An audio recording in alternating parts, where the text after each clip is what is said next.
அனைவருக்கும் வணக்கம். இன்னைக்கு நம்ம பார்க்க போறது என்ன அப்படின்னா, ஒவ்வொரு பரதநாட்டிய கிளாஸ்லயும் ஒவ்வொரு குழந்தைங்க ஃபர்ஸ்ட் டே போய் ஜாயின் பண்றப்ப எடுக்க போறது என்னென்ன பண்ணுவாங்க அப்படின்றத பார்க்க போறோம்.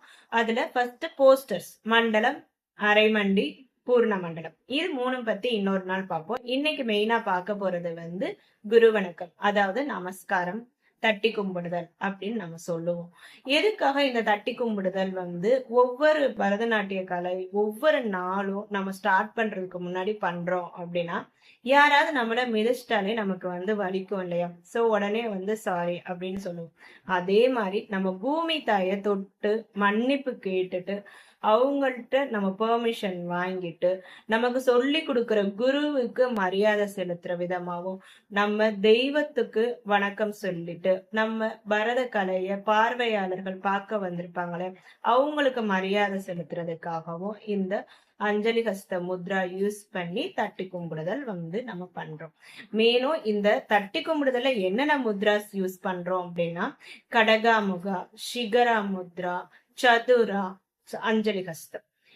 இந்த அஞ்சலி ஹஸ்தம் நம்ம தலைக்கு மேல குழந்தைங்க கொண்டு போறது நம்ம ஹெட்ல இருந்து அந்த ஹேண்ட் அஞ்சலி ஹஸ்தம் 12 இன்ச்சஸ் இருக்கு.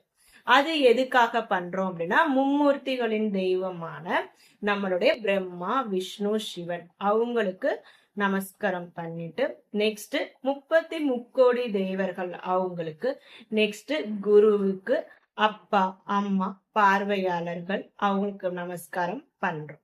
சோ ஃபர்ஸ்ட் பூமி தாயை தொட்டு கும்பிட்டுட்டு நம்மளுடைய மும்மூர்த்தி தெய்வங்கள், அடுத்து தேவர்கள், அடுத்து குரு, மாதா, பிதா இவங்க எல்லாத்துக்கும் நமஸ்காரம் தெரிவிச்சுட்டு நம்மளோட பரத கலையை ஒவ்வொரு பெர்ஃபார்மன்ஸும் சரி, ஒவ்வொரு கிளாஸ்லயும் சரி, நம்மளோட கலையை ஸ்டார்ட் பண்றதுக்கு முன்னாடி நம்ம பண்றோம்.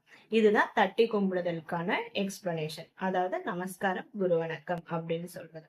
இது மாதிரி ஒவ்வொரு நாளும் ஒவ்வொரு கான்செப்ட் பத்தி லேர்ன் பண்ணணும் அப்படின்னா நம்ம பேஜஸ் ஃபாலோ பண்ணி வச்சுக்கோங்க. நன்றி, வணக்கம்.